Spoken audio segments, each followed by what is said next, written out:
Hello everybody and a warm welcome to the Rethinking Cyber podcast with me, Rebecca McLaughlin-Easton. Today we're delving into timely topics such as the fourth industrial revolution, preparing for quantum cyber threats, and increasingly sophisticated cybercrime, to name but a few. To help me steer the important conversation is one of the world's most respected futurists, scientists, and theoretical physicists. He is, of course, Professor Michio Kaku. He is the co-founder of string field theory, which points to there being a multiverse of universes. Dr. Kaku is also a professor at the City University of New York, as well as being a 5-time New York Times best-selling author. He also just happens to have around 5 million fans on Facebook. Dr. Kaku says that his goal in life is twofold. Firstly, to predict the trends in science that will really determine our future, and secondly, to help complete Einstein's fabled dream of a theory of everything, to unite all the forces of the universe.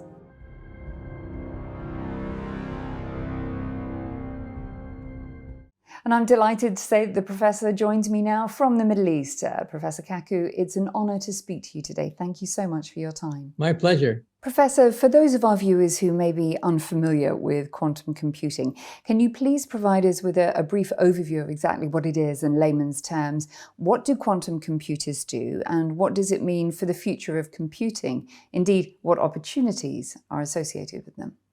Well, when you look around and you see all the wealth that surrounds us, you realize that much of that wealth comes from Moore's Law.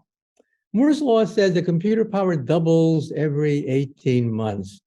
And that in turn has given us all the wondrous devices like lasers and the internet and satellite telecommunications, the ability to compute with increasing capabilities, but eventually that'll come to a halt.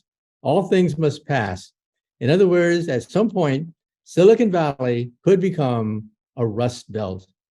Now realize that we compute on atoms.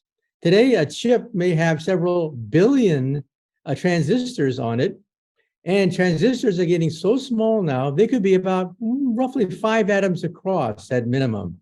At that point, when a transistor becomes roughly 5 atoms across, you don't know where the electron is anymore, and you get a short circuit. By the laws of quantum mechanics, the electron leaks out, heat is generated, the transistor melts, and everything comes to a halt. Meaning that we are now witnessing the end of Moore's Law. Silicon Valley could become a rust belt. Well, if the smallest transistor is approaching 5 atoms across, then why not make atomic computers, atomic transistors? In other words, quantum computers. And that's what this new revolution is all about. We're talking about something that will revolutionize the entire industry. Everything you think you know about computation will be turned upside down and backwards by the arrival of the quantum computer. Now, we know that atoms compute on transistors that could either be up or down, on or off. That's the basis of our technology today. However, quantum computers can be based on atoms. Atoms that can spin up, spin down, or spin sideways, and every other angle in between. So in other words, that vastly increases the computational states over which you can make computations. That vastly increases the power of a quantum computer. Also, if I have many of these states, they are independent of each other. However, in a quantum computer, they are correlated. There's something called entanglement, so that if this is one configuration, then I know that someplace in the quantum computer, there's another configuration that is connected to the first configuration. That's called entanglement, which exponentially increases the power of your computer.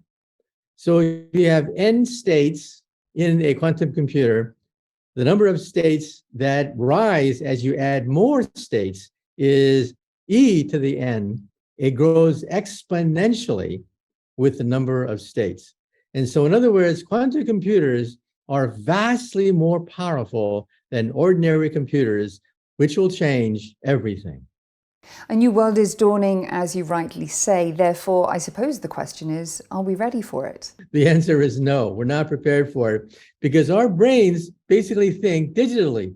We think of states being off or on, but quantum mechanics requires a new way of thinking. We have to think in terms of multiple universes. And this now gets us in the philosophy of quantum computers. Common sense says that the world is one.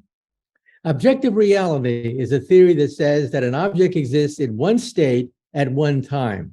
Not two states, not three states. One object exists in one state at one time. But quantum mechanics throws that out the window.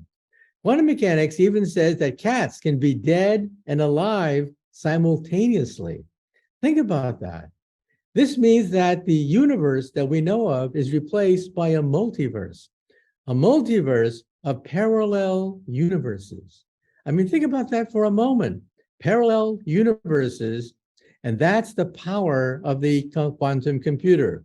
Why is it that the quantum computer can compute with two states or more at the same time? And the reason is the universe has split in half. This is the stuff of science fiction. This is the stuff of the multiverse, but it's also going to be in your backyard once we perfect quantum computers. And when will that be? Well, nobody knows for sure, but we are thinking on the scale of decades. It's not going to happen tomorrow. It's not going to happen immediately, but when it happens, it's going to change everything. We've touched upon the upsides and the opportunities, but what are the potential challenges and the downsides to quantum computing, not least within the criminal world, let's say, the world of hacking into personal and corporate data systems, even regarding the financial markets too? Surely they're exposed. Well, I think you hit the nail on the head. Think of what criminals can do today, even without quantum computers. Criminals can exploit all sorts of weaknesses within the infrastructure of the computer world. With quantum computers, it vastly increases the power of criminals to be able to penetrate into the deepest secrets of corporations, Wall Street. I mean, think about it for a moment. All the codes that we use to create trapdoors to protect our secrets can in principle be broken into using a quantum computer. And so, believe it or not, the NIST, a branch of the government, has issued guidelines as to what to do to protect your secrets. One simple thing to do is simply increase the complexity of your code. Well, that's a short-term measure, because eventually quantum computers will be powerful enough to overcome that. Number two, the other possibility is to create more complex trapdoor functions. This requires higher mathematics. So top mathematicians are being recruited to create more and more sophisticated trapdoor functions, which will then hopefully put the criminals at bay. Third, there's another possibility of using quantum mechanics to defeat quantum mechanics. That is an internet based on the quantum principle. An internet made out of laser beams. Now, the internet today, of course, is based on electrons in a wire or in a fiber optic cable. But what about having laser beams conduct the internet? You see, laser beams are based on light beams that are polarized. They're polarized in one direction, okay? If somebody tampers with an internet based on laser beams, it alters the polarization of the light beam, which can be measured. Once you know that somebody is altering the polarization of your signal, you know someone is trying to break into your code. And so the military is saying that maybe we need two internets. One internet for the average guy that has to deal with criminals, but the other internet based on laser beams that is basically impossible to crack, even using a quantum computer. Two internets, the future in prospect, indeed. It's absolutely fascinating. Let's delve a little deeper into which sectors, industries, and areas of people's everyday lives will really be affected or positively impacted by quantum computing. We know about medicine, biological research, and of course finance, but what are the lesser known, lesser explored areas? Well, I personally think that one day quantum computers may give us some form of immortality and also some form of artificial intelligence.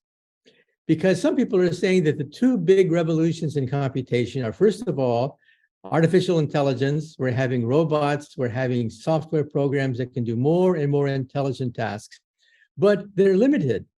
They're limited by the number crunching ability of these objects.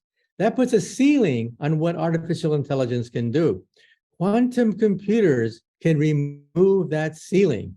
It could vastly increase the amount of computational space you have. So some people think that in the future, we'll still talk on our cell phones, we'll still digitally upload information into the cloud, but the cloud will be all quantum with artificial intelligence. So in other words, the cloud will consist of gigantic quantum computers that use artificial intelligence algorithms and quantum mechanical computational ability to perform these magical feats of computation. So some people think that's what the future is going to look like. We'll still talk on our cell phones, we'll still gab away on video cameras and what have you, but the cloud will be quantum. Professor, tell me a bit more about the link between quantum physics and the possible existence of a multiverse, indeed the foundation for your string field theory. Well, in quantum mechanics, the electron is not in one particular state. The electron is a wave, it's a cloud. It can exist in many states simultaneously. Remember in high school when we learned about the atom, we learned about what are called orbitals, these little funny footballs that surrounded the nucleus. Well, they didn't tell you this because it would freak you out. It would freak out all the high school kids that learned about this. But that cloud that you learned about, the orbitals you learned about in high school chemistry, is the electron being in multiple states at the same time. You were talking about the multiverse being explained to high school kids without using the word multiverse.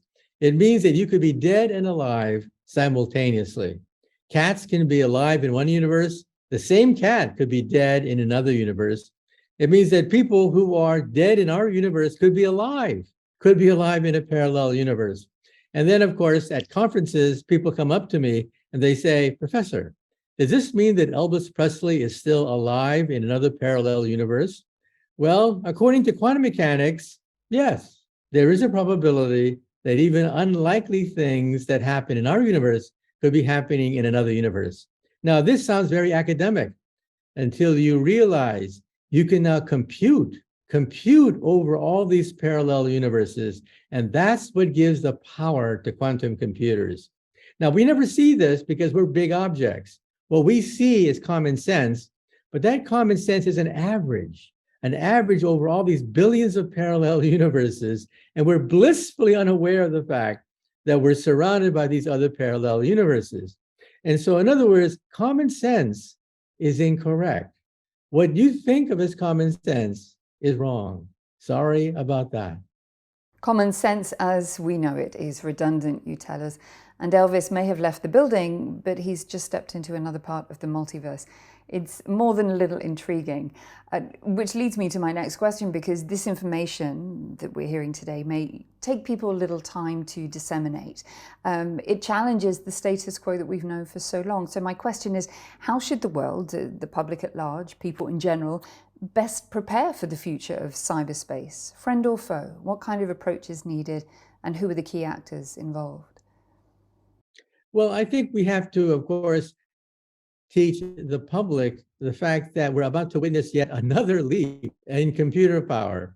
You see, the public was not prepared for the leap from vacuum tube technology to transistors, and then transistors to circuit boards and the complexity of today. And that's why we have so many conspiracy theorists who think that aliens from outer space, they're the ones who invented the computer. They invented the internet. That's why all of a sudden, boom, we had the internet age. Nope, it was hard work. And so we have to teach the public that there's plenty of opportunity for innovation, plenty of opportunity to learn, to create, but it means you have to expand your imagination. And that means that we have to throw out a lot of prejudices about what we think of as common sense. Lastly, as we wrap up our conversation, what one parting thought would you like to leave our listeners and our viewers with today? And for the bold, brave and keen investors out there, is there a case for putting smart money into this sector now, or is it too soon? Well, first of all, if you are an investor and you're looking for the next big thing to invest in, right now is about the time to think seriously about investing in this technology. Maybe a little early still. We have yet to create a quantum program that has immediate practical application. That is, even though these quantum computers are millions of times faster than ordinary computers, they can solve problems that are not very practical. That is, you can't make money on them yet. And so if you're an investor, I think what you should do is watch the developments very carefully, because at a certain point, I don't know when, but at a certain point, we will be solving practical problems with these quantum computers. And then if you wait too long, you'll be left in the dust, and everyone else will be reaping tremendous benefits from this technology. And if you're just a member of the public, then you may want to seriously start to think about philosophy, about the fact that, yes, the multiverse idea, which of course has taken over Marvel Comics and the movies, everything in the movies seems to be the multiverse these days, that there's a new philosophy coming out from physics. And that new philosophy is beginning to create all sorts of imaginative schemes in the movies anyway. And you have to get used to it and perhaps be part of it and perhaps think about contributing to this great universe of ours that could create a multiverse. Professor, I've loved talking to you, but unfortunately we have been beaten by the clock. Thank you again so much for spending time with me today. And for those who have tuned into our podcast, who want to find out more about your online lectures, your books and your published papers, where should they head to? Well, you can get a copy of my latest book, The God Equation, The Quest for a Theory of Everything, because all of this comes out of an equation. And some people think that out of the equation comes the Big Bang and the creation of the universe. So we're not just thinking about problems to increase your profit margin in your company with a quantum computer. We're talking about a computer that would solve the mystery of creation itself, the mystery of why we're here, the mystery of why we have this gorgeous universe of ours. In other words, a theory of everything. Professor, it's been wonderful to speak with you today. Thank you so much for your insights and your time. Okay, thank you.